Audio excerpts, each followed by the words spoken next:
O dinheiro é um dos assuntos que traz mais complicação e tensão quando ele está na roda de conversa. Sabe por quê? Porque famílias se separam por causa de dinheiro. Amizades acabam por causa do dinheiro. As pessoas matam por causa do dinheiro. De acordo com a Bíblia, o amor ao dinheiro é a raiz de todos os males.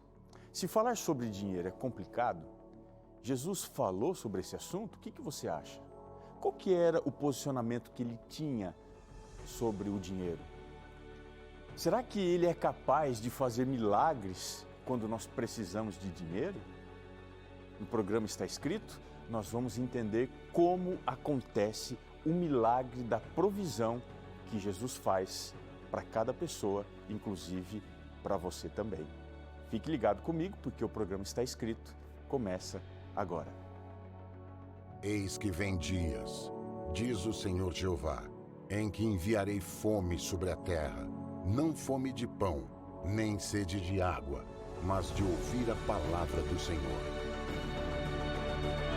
Jesus respondeu, está escrito, nem só de pão viverá o homem, mas de toda palavra que sai da boca de Deus. Está escrito, apresentado por Robson Menezes. Muito obrigado aí pelo carinho da sua audiência, você que sempre acompanha aqui o programa Está Escrito e que também compartilha o nosso conteúdo e avisa as pessoas, olha, vai começar o programa, um grande abraço para você, em nome de toda a nossa equipe aqui de produção, equipe técnica, que nesse instante você sinta esse abraço, o carinho que nós temos para com você, tá bem? Eu queria aqui falar sobre a revista Superlupa Volta ao Mundo em 7 Dias, que é uma revista que a Novo Tempo preparou especialmente para as nossas crianças, para que eles aprendam, para que elas aprendam um pouco mais sobre o poder de Deus, especialmente na realidade da criação. Como foi que Deus criou todas as coisas? Deixa eu te dizer, ó, essa revista está extraordinária. Será que eu consigo dar um zoom aqui, ó, só para você ver a qualidade desse material? Se você quer ensinar esse tema tão importante da Bíblia para o seu filho, para o seu sobrinho, para a sua sobrinha, para aquela menina, aquele menino que você dá estudo da Bíblia, esse é o material que você precisa pedir, a revista Esperança Superlupa Volta ao Mundo em 7 Dias. Sabe o que é melhor?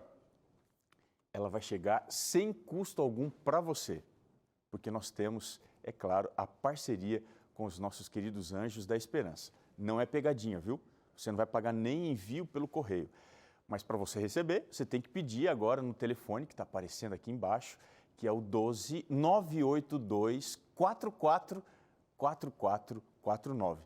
Mande uma mensagem pelo WhatsApp, peça agora mesmo a sua revista Esperança Superlupa Volta ao Mundo em 7 Dias, para que você abençoe a vida do seu filho, do seu sobrinho, de todo mundo, dos baixinhos que moram dentro aí do seu coração, tá bem? Eu tenho um recado também muito especial a dar para você. Nesse mês de novembro, a gente está vivendo aqui a expectativa no Novo Tempo de uma programação extraordinária, que é o Anjos em Ação. Você que é Anjo da Esperança, que todos os meses tem feito as suas doações para que a gente continue levando esperança para todas as pessoas, então deixa eu te dizer uma coisa. No dia 25 de novembro, que é um sábado, nós vamos ter a partir das 8 da noite um programa especial e o tema será o Toque de Esperança, aliás, o Toque da Fé. Esse Toque da Fé é a maneira pela qual Deus tem transformado a vida de pessoas através da Novo Tempo. Histórias de conversão extraordinárias que você vai conhecer e assim vai ter com certeza o seu coração aquecido para continuar confiando aqui na mensagem que nós estamos entregando através da televisão, da rádio, da web, fazendo essa parceria que nos dá a condição de pregar mais e em mais lugares. Então fique atento, anote aí na sua agenda, 25 de novembro é o dia que você precisa estar coladinho aí na tela da TV Novo Tempo a partir das 8 horas da noite, tá bem? Tá dado o recado, não se esqueça, porque vai ser extraordinário compreender o toque da fé que Jesus tem feito na vida de muitas pessoas. Tá pronto aí? nós vamos agora à Bíblia, ou está escrito, para continuar entendendo, dentro desta série Milagres Extraordinários, o que é que Jesus pode fazer por você e Ele pode fazer para você, tá bem? Então vamos lá, abra sua Bíblia comigo, eu já estou aqui no Evangelho de Mateus, o capítulo é o 17, eu quero ler com você do verso 24 até o verso 27. Achou aí? Diz assim o texto: Tendo ele chegado a Cafarnaum, dirigiram-se a Pedro, os que cobravam o imposto das 2 dracmas, e perguntaram: Não paga o vosso mestre as 2 dracmas? Sim, respondeu ele. Ao entrar Pedro em casa, Jesus se lhe antecipou, dizendo: Simão, o que te parece? De quem cobram os reis da terra impostos ou tributo? Dos seus filhos ou dos estranhos? Respondendo Pedro, dos estranhos, Jesus lhe disse: Logo, estão isentos os filhos. Mas, para que não os escandalizemos, vai ao mar, lança o anzol, e o primeiro peixe que fisgar, tira-o, e abrindo-lhe a boca, acharás um estáter. Toma-o e entrega-lhes por mim e por ti. Provavelmente, este é um dos milagres mais estranhos que Jesus realizou. Fazer aparecer dinheiro na boca do peixe levanta, assim, alguns questionamentos. São muitos, mas eu tentei resumir aqui para a gente entender. Alguns questionamentos. O primeiro, vamos lá. Quem seria beneficiado por esse milagre? Com o dinheiro aparecendo na boca do peixe? Seria Jesus? E se fosse ele mesmo, ele estaria usando o seu poder para pagar alguma dívida que ele tinha? E se essa for a razão deste milagre, ele não parece um tanto quanto mesquinho para você? Ou no mínimo inadequado ou suspeito? Jesus usar o seu poder para se beneficiar? Segundo questionamento que pode aparecer dessa história: por que Jesus fez dinheiro aparecer na boca do peixe? Ele não poderia simplesmente fazer o dinheiro aparecer na bolsa que Pedro carregava? Por que Jesus fez esse milagre parecer extravagante, exagerado ou até mesmo estranho? Terceiro questionamento: se Jesus não devia nada, como ele disse, para aqueles cobradores de impostos, por que ele pagou uma dívida que não era válida? Você consegue entender como esse milagre é no mínimo estranho? Bom, vamos falar sobre o assunto que está por detrás desse milagre, que é o assunto do dinheiro. E dinheiro sempre rende polêmica, ainda mais quando está associado à religião, não é verdade? Mas veja, o assunto do dinheiro não é um tabu apenas dentro da igreja. Tem muita gente que diz assim: olha, eu não vou à igreja porque lá só falam de dinheiro. O tempo todo é pedindo dinheiro, pedindo. Mas dinheiro não é um tabu só dentro da igreja não, viu? Um livro chamado Dinheiro, Sexo e Poder, que foi escrito por Richard Foster, ele apresentou uma pesquisa que foi feita com terapeutas. Fizeram uma pergunta para eles e eles deviam responder. E a pergunta era: quais são as coisas que você não deve fazer em hipótese alguma com os seus pacientes? Veja, de todas as respostas, a segunda que trouxe assim mais reocorrências, ou seja, que eles mais entendiam que não poderiam fazer, que eles não deveriam, em hipótese alguma, fazer, era tocar, era beijar, manter intimidade sexual com os seus pacientes. Ou seja, essa era a segunda coisa. Mas qual que era a primeira? O maior tabu entre os terapeutas e pacientes, que eles nunca poderiam fazer, segundo o que eles mesmos disseram, é emprestar dinheiro ou pegar dinheiro emprestado dos seus pacientes. Veja, o dinheiro é considerado pelos terapeutas o maior problema no relacionamento que eles têm com seus pacientes. Forte, não é? Sabe por quê? Porque o dinheiro ele revela os nossos demônios mais profundos. O filósofo Arthur Schopenhauer, alemão, ele conseguiu resumir provavelmente o maior dilema do ser humano. Ele falou o seguinte: a vida é uma constante oscilação entre a ânsia de ter e o tédio de possuir, querer e depois possuir. Isso daí é o maior dilema da vida. Isso faz com que nós sempre sigamos a tendência. E ao fazer isso, a gente é vítima do consumismo. Sabe por quê? Porque o consumismo, ele fez do lixo luxo e do luxo ele fez lixo.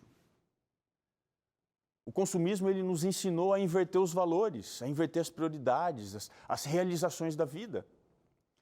Já em 1913, no livro Totem e Tabu, Freud, ele disse que as questões do dinheiro, elas seriam tratadas pelas pessoas cultas da mesma maneira como os assuntos sexuais, com a mesma inconsistência, com o mesmo pudor, com a mesma hipocrisia.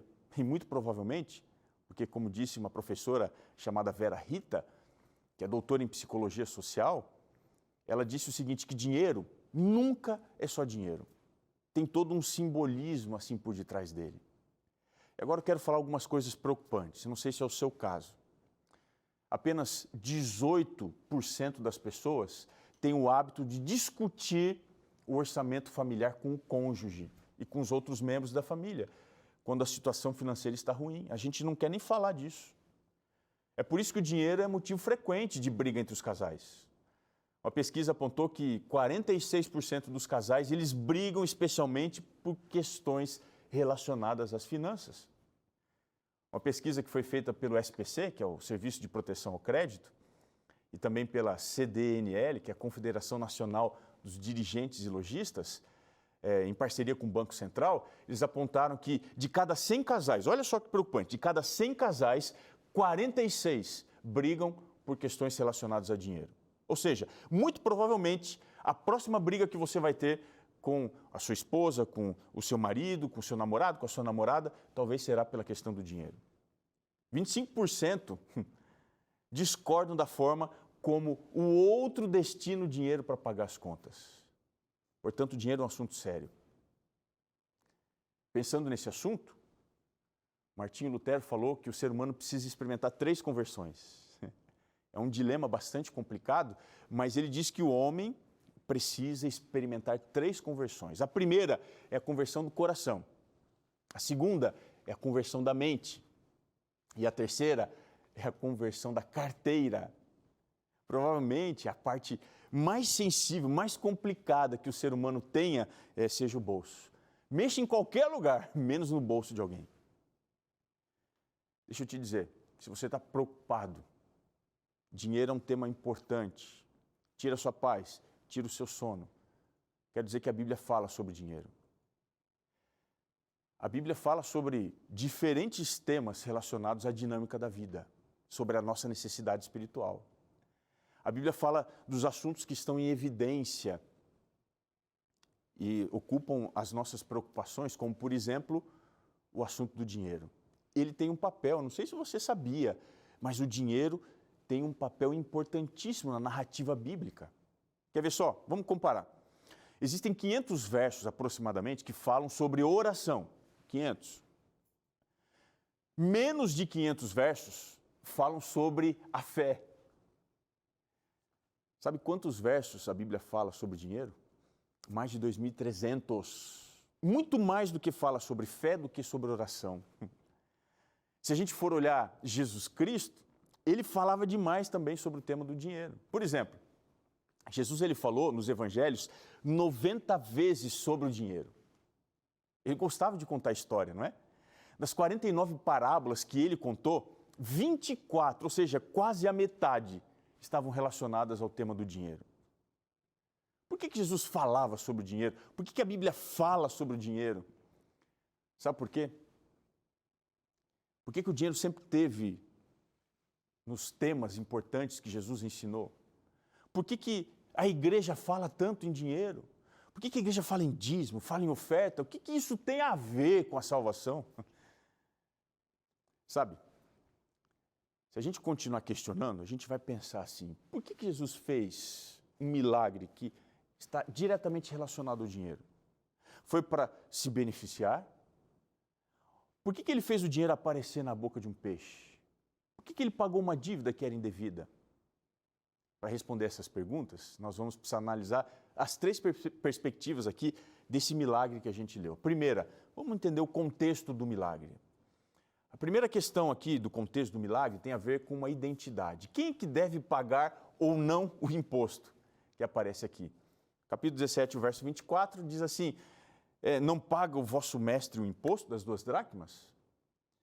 Primeira pergunta, que tipo de imposto era esse? Ao contrário do que muitos possam pensar ou até mesmo ensinar, esse imposto aqui não era cobrado pelos publicanos para o governo de Roma. A Bíblia traz aqui uma resposta, eu quero ler com você, lá em Êxodo, preste atenção que diz o verso 25 até o verso 26.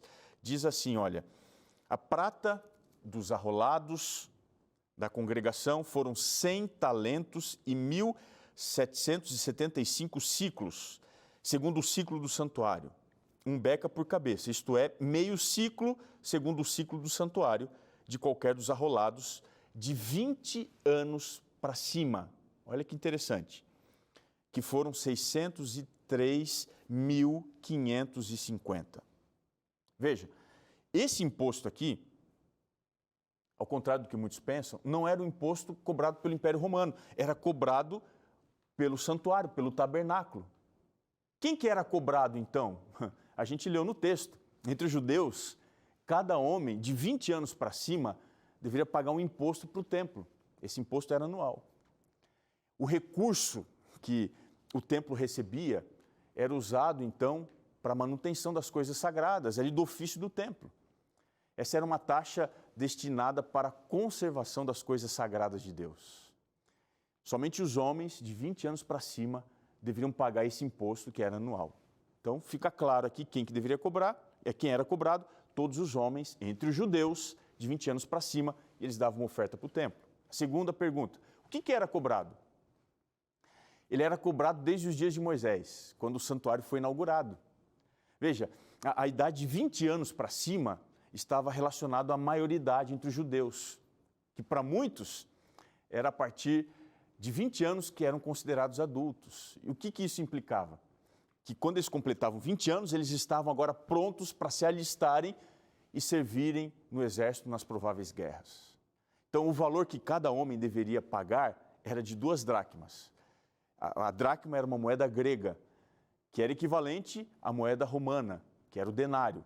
E esse valor das 2 dracmas, ou 2 denários, era equivalente a 2 dias de um trabalho de um camponês. Então, quando os cobradores de impostos do templo perguntaram para Pedro, olha, Jesus paga ou não paga esse imposto? Sabe o que eles estavam fazendo?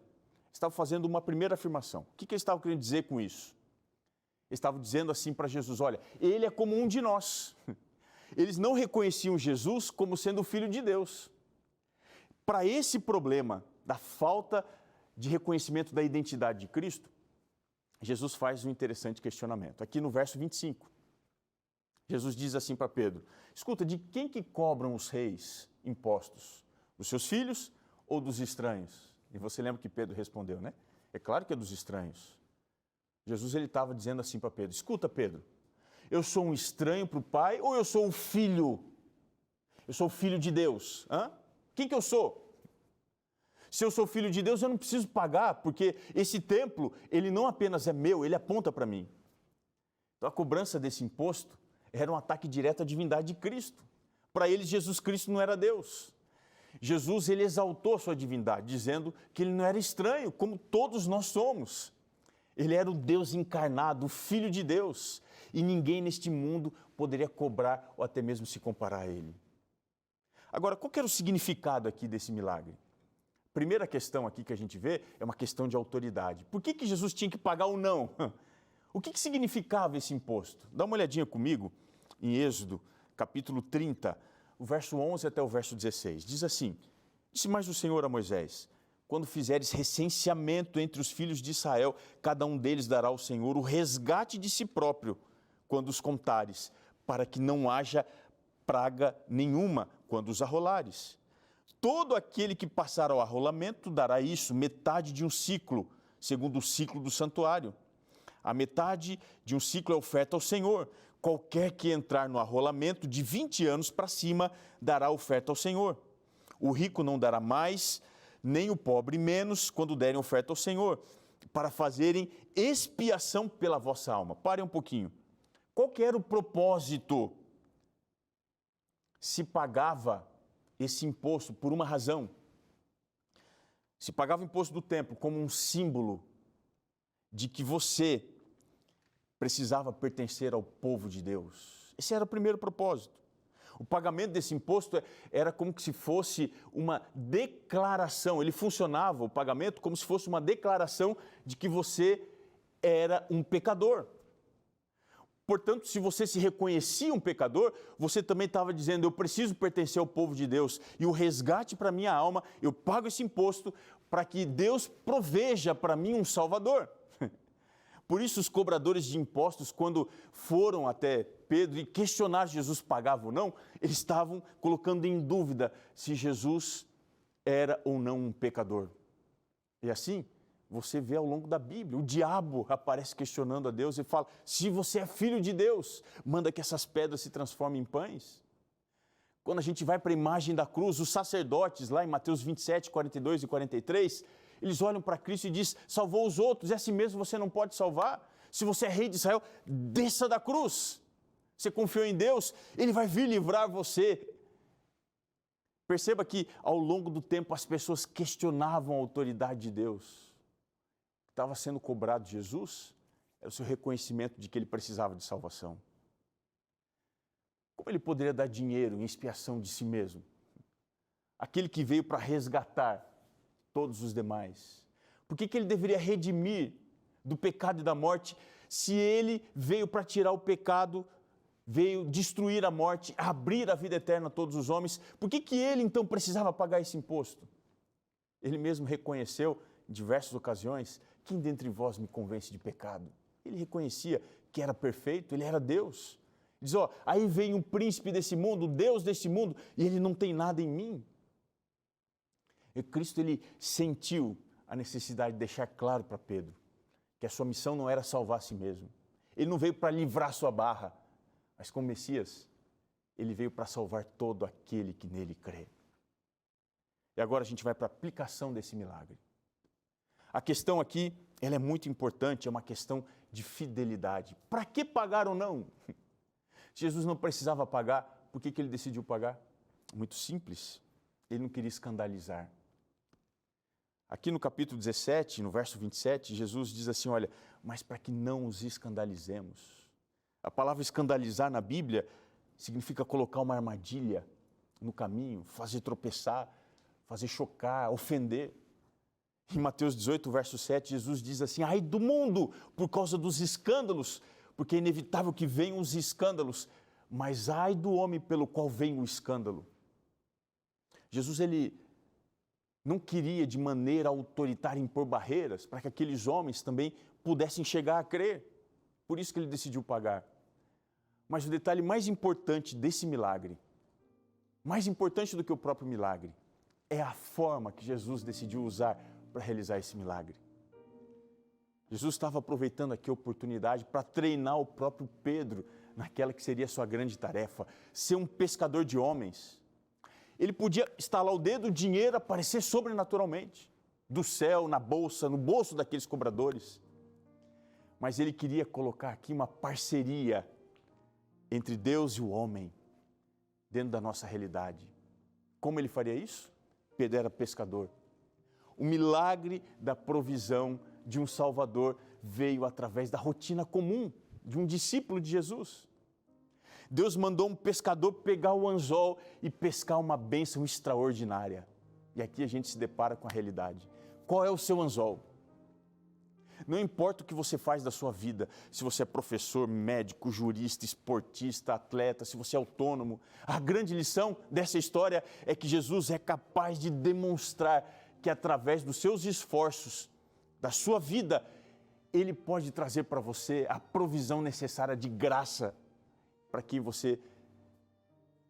tudo aquilo que você mais precisar. Ele está ao seu lado, Ele está te dizendo, qual é o anzol que você tem na mão? Pode ir, que você vai encontrar a minha provisão, você vai encontrar a minha graça, você vai encontrar a minha ação de um Salvador na sua história.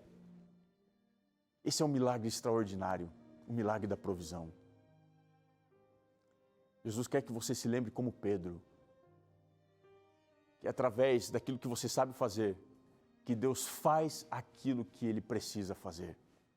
Deus não pediu para um pescador ir ao banco emprestar dinheiro. Deus não pediu para que um pescador se tornasse um rabi para que ele conseguisse ser o que ele precisava ser. Deus pediu para um pescador usar o seu anzol. Hoje, Cristo está dizendo para você, o que você necessita?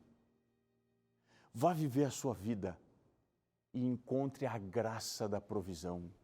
Encontre as mãos e a bênção de um Salvador tomando conta de você em cada momento. Você está preocupado? Você está preocupada? Acho que está faltando tudo na sua vida. As contas chegaram, está vivendo um momento difícil no seu casamento, está perdendo a fé. Deixa eu te dizer uma coisa. Jesus hoje está passando pela sua vida para fazer esse milagre acontecer agora. A provisão de um Salvador vem através da nossa realidade cotidiana. Se você agora clamar a Deus, pedir, Senhor, cuida de mim, esteja ao meu lado, me usa, Pai, no teu serviço, através da sua vida, através do anzol que você tem na sua mão, Deus vai te dar a medida certa, nem mais, nem menos. Ele vai dar o que você precisa. É por isso que nesse instante, a gente tem que chegar um pouquinho mais perto de Jesus. Está com o coração leve aí? Está tranquilo? Pois então agora é hora de você falar com Cristo. Talvez seja esse o milagre que você está precisando hoje, não é? Você reconhece isso? Reconhece que Jesus hoje, Ele precisa se mostrar como um Salvador e um provedor na sua vida? Então, olha, não luta mais não. Aceita Cristo, se prepare. Vá, porque Ele está mandando. Se Ele mandou você ir, vai dar certo. Confie. Peça a bênção, que Ele vai te direcionar. E no mais, tudo eu posso naquele que me fortalece. Você pode tudo com Deus. Confie nisso. Eu quero fazer agora uma oração especial da entrega da sua vida, do seu problema nas mãos de Deus. O que está afligindo a sua alma? O que faz seu coração bater descompassado? Você pode abrir o coração com Deus? Então vamos orar. Você pode fazer isso comigo? Feche seus olhos, querido Pai. Como Pedro, nós somos agitados, afobados.